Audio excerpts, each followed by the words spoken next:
In this video, I'm going to be putting this 1982 Mercedes-Benz 280 SL through its paces. This is the R107 series. It has a removable hardtop. It has the baby engine because this is Hubnut, a 2.8 litre 6-cylinder. Engines ranged all the way up to a 5.6 V8. I think the 6-cylinder cars were much more popular here in the UK, so let's jump in and have a look around. Now, I think the 107 series, definitely one of the most worthy cars out there. It's a car built to Mercedes-Benz's very, very specific requirements. A roadster to sell well in the American market, and boy did they achieve that. They sold about 300,000 of these 107 SLs and the slightly longer hardtop SLC, and yeah, it was very much where it found success. About 68% of production, I think, went to America. But a very unusual car, but it kind of hints at the styling that is to come on the 116 S-Class Mercedes. But actually, what this is hiding beneath it really is the mechanical package of the W114 Saloon, but wrapped in this new sculpted body, headlamp wipers, a much lower profile grille, to hint at the previous model, the Pagoda SL series. A series which has now achieved massive collector status. I'm not sure the 107s are quite there yet, and I think one reason for that might be their sheer ubiquity. They sold in very strong numbers, and production began in 1971 and did not end until 1989. That's an 18-year production run, and not an awful lot changed at all. But yeah, fascinating cars, and yeah, very distinctive styling, and it kind of went against everything else. It wasn't trying to be a sports car, it really was trying to be a grand tourer, which is why initially they had an optional hardtop, but later that was made standard fit, which meant that everyone then had to find somewhere in the garage to put a hardtop. We're going to get that hardtop off shortly and have a peek at what lies beneath, because underneath this cover inside is a full soft top as well, so if you leave your roof at home you are not going to get wet. But let's take a peek under the bonnet to start with. So underneath the massive bonnet, which goes fudunk, we find the 6-cylinder twin cam engine, 2.8 litres, but mechanical fuel injection. They would later fit electronic fuel injection across the range, but still mechanical at this stage. This one looks to have had some work. That looks much newer than the rest of it.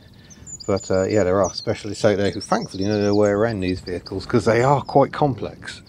But they're quite complex because they need to be to achieve the sheer magnificence that they are. I mean, that bonnet locking up like that really does hint at that Panzer wagon name. These were built to be so robust. But everything seems pretty easy to get at. Screen wash right here, coolant, expansion bottle there, big radiator, massive air filter. But yeah, a rather pleasant engine, as we shall discover. And even though this is the baby of the range, it's still a car that's got plenty of pace about it, as we shall find out. But if we move inside, I mean, just look at it. That is an interior that would not exist in this day and age. It's fabulous. Wonderful pattern. There's a little bit of rubbing through here after 108,000 miles and many bottoms. But yeah, it's a remarkable place to sit. Everything feels quite close. The steering wheel is just absolutely enormous. But yeah, 108,706 miles. We've got the original radio. We'll have to have a play with that and see if that works later on. I haven't got the ignition on at the moment. A 4-speed manual transmission is an oddity. There were some strange choices on these. Initially launched with the 3.5 litre V8 and a 4-speed auto, but then they went to a 3-speed auto, and 4 and 5-speed manual gearboxes fitted depending on specification. I've got a fire extinguisher here, but yeah, just look at it. I think some did have a rear seat. This hasn't got a rear seat. That's more your stowage area, and that device over there, that handle, is used to, I believe you can release the roof with it, but it also pops up the soft top, as we shall discover a bit later on. But yeah, massive, comfortable, supportive seats. It should be fun to go out for a drive in this one. Let's just see what the gear lever's like.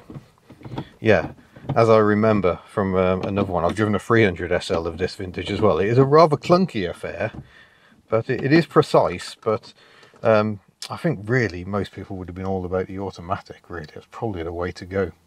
This car had to be practical as well, so we've got a good sized boot, got some like homemade seat covers to keep those seats nice and tidy, but yeah, good space. Under here we've got the original jack is still in place, and under here a full-size spare wheel lurks under this plastic cover. Oi, the wind is getting up. So full-size spare down there, good to see. We've got loads of history, valuation certificates and all sorts. So this car's had a lot of money spent on it over the years to keep it in good order, and it really is in good order as well. The only slight bit of grot I've been able to find, very common, just on this leading edge of the rear wheel arch. They all do that, sir. But these can get really bad. You always need to check this area, because restoration of these cars can quickly become very involved and very expensive. But yeah, what a lovely motor car. Just a shape like no other. So well, there we go. This is what it looks like with a roof on. Most odd. This is very rare to see. You don't often see them because it is quite a lot of faff. This hardtop over here, that weighs 75 kilos. So it's very big and very heavy.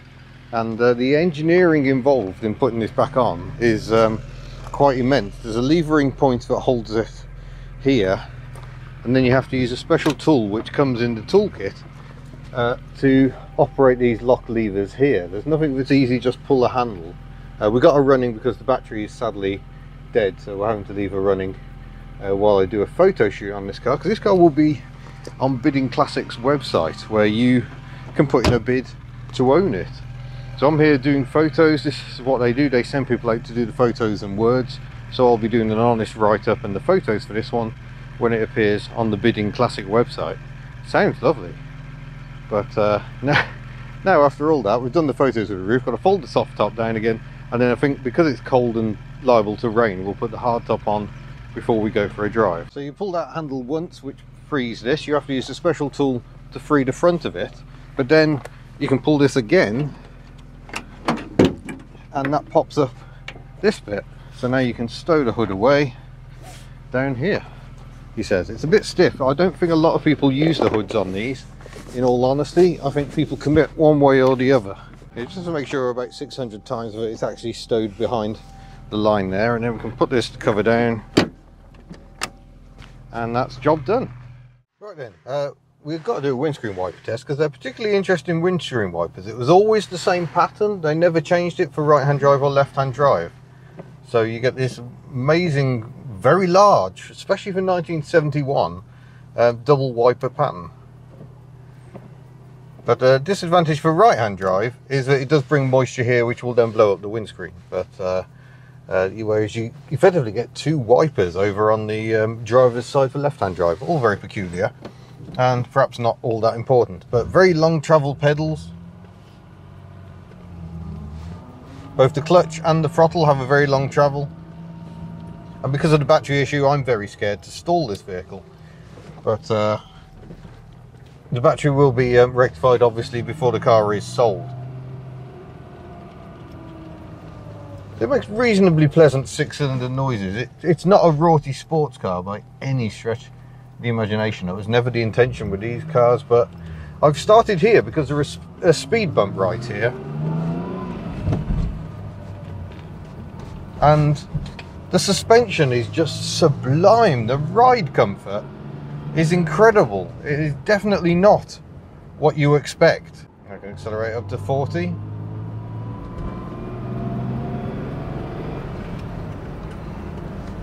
And it's all very relaxing, very floaty, very much geared for comfort rather than let's have a hoon about. That's not to say you can't drive one of these quickly, and the 450 SLC 5 litre, there's a name for you, was used with some success in rallying, especially endurance rallying. It was, yeah, good proof of just how tough these cars are.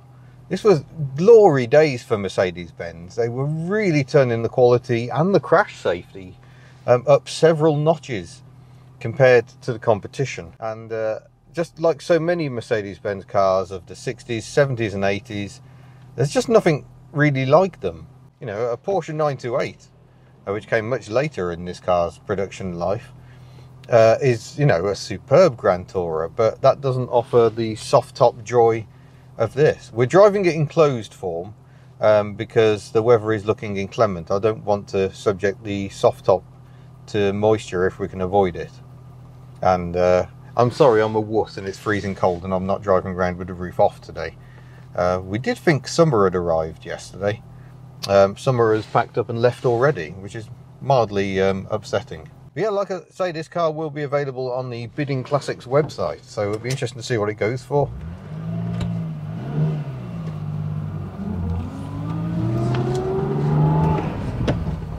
Slightly overcompensating on the throttle there, I think.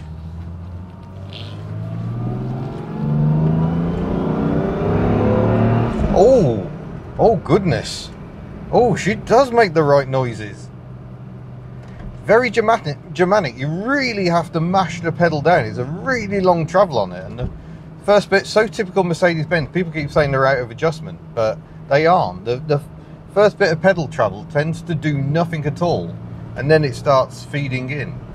I think we're going to take a spell on the M4 just because I want to see what this thing cruises like with its 4-speed gearbox. Use the indicator lever over here. Again, very typical Mercedes-Benz. And we'll drop a gear to get some speed up.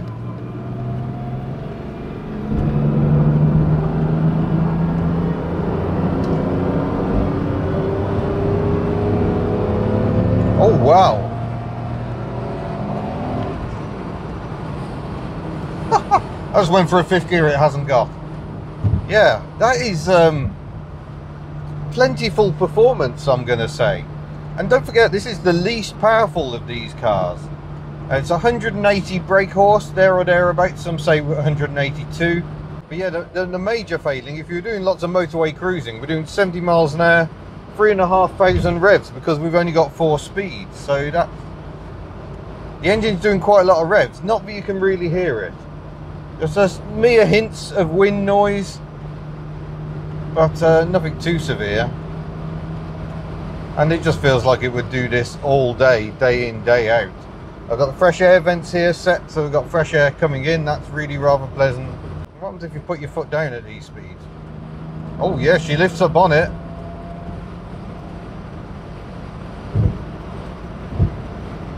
There is a bit of a tyre noise, and I will say that is it is worth pointing out the tyres date from 2008, so they are getting on a bit. There's a problem when cars don't do very much mileage. They don't wear the tyres out. So if it was my car and I'd bought it, I think I'd probably be looking to put a set of tyres on it. They're absolutely fine. There's no signs of cracking. Did inspect them all before I set off, but they seem to be aware of. And the brakes as well, for a 1970s car, the brakes are nothing short of a revelation really. Make sure there's no one behind me. Give the brake pedal a shove. Yeah, the speed comes off very nicely, very effectively. Oh, and here comes the rain. Fortunately, this car's going back into a carcoon, so it will dry out in storage.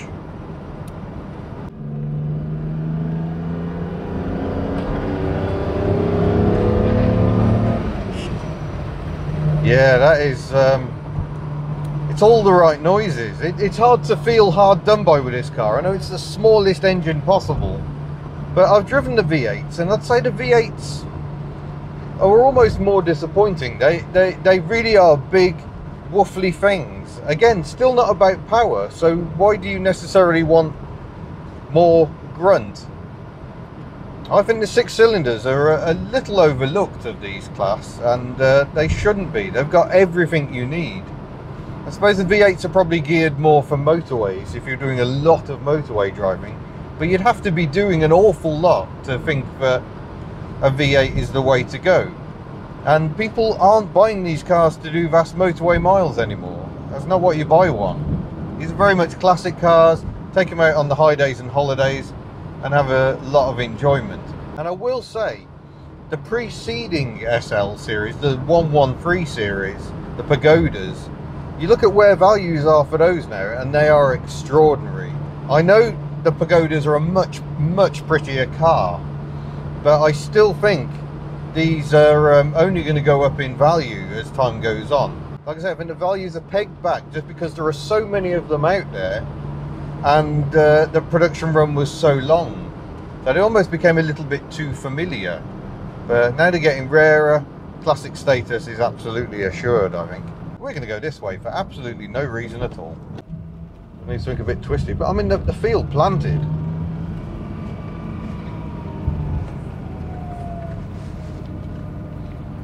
I mean, it's a steering box, so it's not the most accurate steering, but this one feels very tight and no play in it, so that's good. But here we are bombing down a tiny little road, really uneven surface. I can hear the suspension working, but I cannot feel anything at all. So if you want a comfortable sports car for those high days and holidays, a 107 SL makes an awful lot of sense. The 560 SL was mainly aimed at the American market, but actually had less power than the 500 SL due to all the emissions garbage that was attached to it. So I know quite a few Americans have imported 500 SLs from Europe so they can have a bit more punch. And actually, when these cars went on sale in the American market, they actually used a 4.5 litre engine, but still initially called them the 350 SL. Not quite sure what was going on at Mercedes-Benz at the time. It's so quiet on tickover that all you can hear is the fuel pumps. Oh, don't stall it. We're showing good oil pressure, we're showing good coolant temperature, and we left this car running throughout our photo shoot. So it's done a lot of running, no signs of overheating, lots of service bills, quite a few of them in recent years from the SL shop, noted specialists of this breed. Oh yes, you really do feel it squat. Oh, yeah. Don't think the 280 SL is a feeble weakling of the 107 range. It really is not. Pleased to report the radio... It's all about the mystery voice now. Does work. Something else I must point out, the turning circle is tiny. Like it's spinning on the spot. Well, there we go, folks, something a bit different. That was this beautiful Mercedes-Benz 280 SL of the R107 series. Yeah, they're lovely, lovely cars, and this one seems in absolutely beautiful condition. So head to Bidding Classics and you will be able to have a bid on this. Unless you're watching this in like 2 years' time, in which case it won't make any sense at all, but it's still an absolutely lovely car to drive. So thank you very much for watching. Don't forget to head to the Hubnut store if you would like to buy some lovely merchandise. And I shall see you in a future video. Farewell.